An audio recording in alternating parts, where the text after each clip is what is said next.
Hello and welcome back to TJ's Sci-Fi Quest. I'm your host, TJ. Last week we were talking about independent versus traditional publishing. I realized that it's not directly sci-fi, but it does have to do with it if you're a sci-fi author.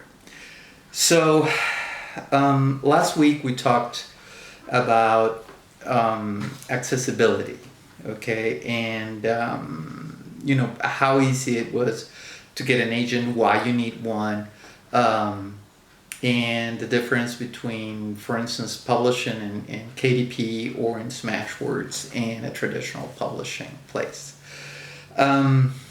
Today we're going to talk very briefly about a couple of all the differences. Let's start with creative control. If you wrote a book, it's your baby. Let's talk about a science fiction book.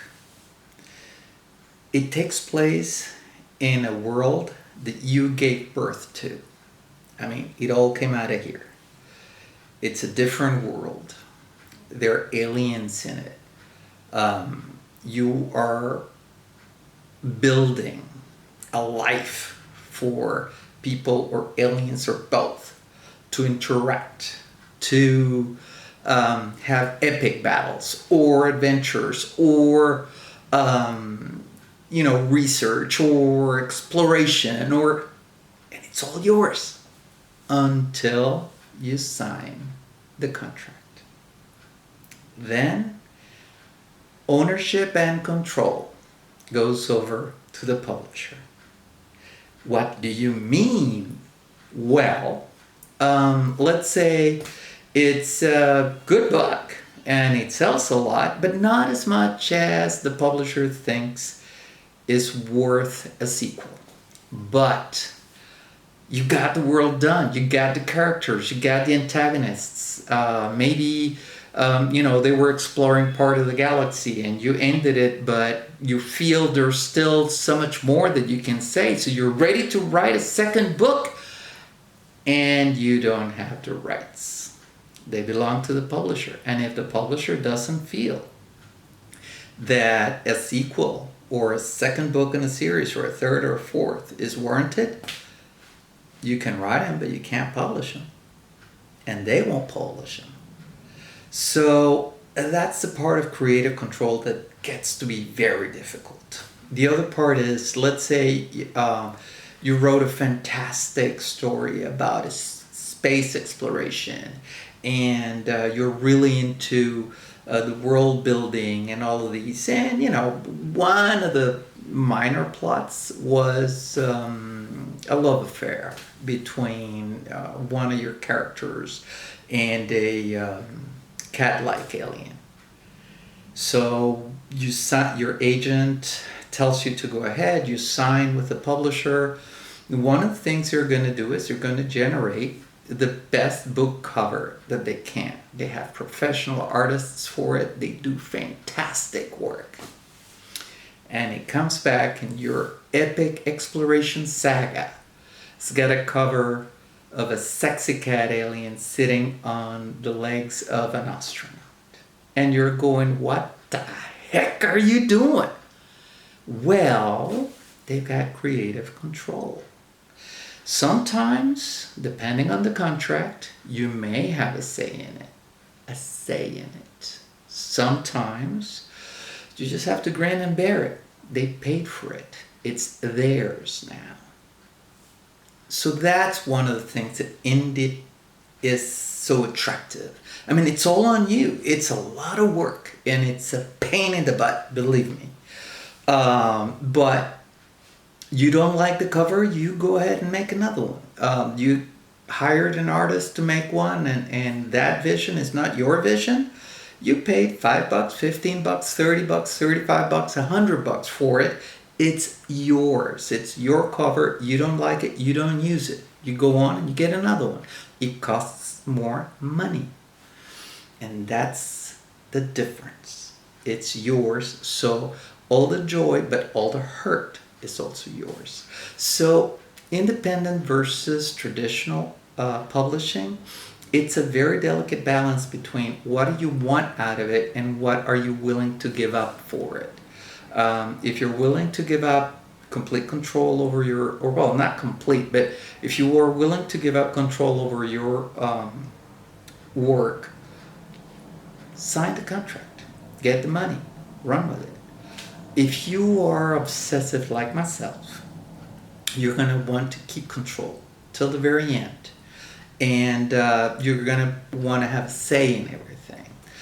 One of the big success stories in any writing is, of course, J.K. Rowling. And one of the things that she did very well was she kept control over everything. Plus, she gets money from action figures, from Universal Studios, from, all these things that she can get to license. She's getting money out of it. That might not have been in her mind when she started, but that's the way it worked out because she has a fantastic contract. You need one like that. It's going to be tough because then you need a fantastic agent. And that's going to be tough because then you need your book to be so good that the agent is willing to take you on and work for you. So, if you're a traditional, or even if you're an independently published author and you have several well-selling books, let's not say best, let's just say that they're selling well with your particular marketing efforts, then you may approach an agent, and you have to approach them correctly. You have to follow their protocols. You cannot cold call them. You cannot just email them out of the blue. You cannot, send your printed manuscript over. None of that. You have to be very respectful of their established protocols. And then tell them, this book is mine, this book is mine, this book is mine. Selling like gangbusters, you'd be interested in it. And then it all works in your favor. But, those are things that you have to keep in mind. You may not have control, after all, of some of the stuff you're doing. So all of that is important. So aside from creative control, there's something else you have to keep in mind. Let's say you're working with a traditional publisher. Your book is in XYZ bookstore, and it's doing okay, but it's not doing great. The cycle for the publisher ends. What's a cycle? They have a specific amount of time, and it's different for every publisher and every genre, that they send out their new books, the push, the marketing, everything, and then it's on the shelves. And then X time after, they have a whole new batch of books. They're ready to go and they're theirs. So they want to push them out because they think that those might sell better than the ones that are on the shelves, particularly if those are not doing very well. So follow me here. They may very well say to the bookstore is going to say, well, hey, listen, I'm running out of shelf space here. I can give you these back and these are yours. So those are not getting sold. Furthermore, the publisher might get them, send them to you at cost, and say, see what you can do with them. And then, of course, you can try to sell them on the internet or whatever, but they're no longer in the bookstores. Now what? Because that's the problem. Now the longevity of your book, it became a lot shorter. Of course, ebooks are different. Ebooks are going to be on the internet forever as long as you don't take them down. So the longevity of your book is going to be a lot longer. Let's say you go this Smashwords route and you just start pushing and pushing. You get it into Barnes and Nobles and you get it into other brick and mortar bookstores. Then you have to go out there and make sure that that bookstore is selling enough of your books that they want to keep it on the shelf. You don't have any more books coming out at this particular point, and even if you do, you can tell the bookstore, listen, you have this book there, I'll take the loss and sell it together with my new book. if it's a second one on a series. And there's a lot of things you can do. There's a lot of very creative marketing tools and strategies that you can use that a traditional publisher won't necessarily use, because it's not in their best interest. And their best interest is to try to find the next really well, easily selling author. So for an independent publisher, that's you. You just care about you, your books. You want them out. You want them to sell for as long as possible, as well as possible. Not necessarily for as much as possible. You want to make a lot of money out of them, but that's a different thing. So, you have to compare things. Of course, a traditional publisher has a wider reach. They have a lot of contacts. They can get a lot of stuff done for your book. But at the same time, if it doesn't perform how they wanted it to perform, you may suffer. You may not. I mean, you might be very lucky, but it's a lot of work to depend on luck. The other thing, of course, is legal worries. You do have to pay taxes, death and taxes. You do have to pay taxes, and you have to worry about somebody coming out and saying, hey, part of that book is mine. And then you have to show that it's yours. Of course, if it went through a publisher, they're going to make sure that everything's copyrighted. You're going to get your IBN and all of that stuff.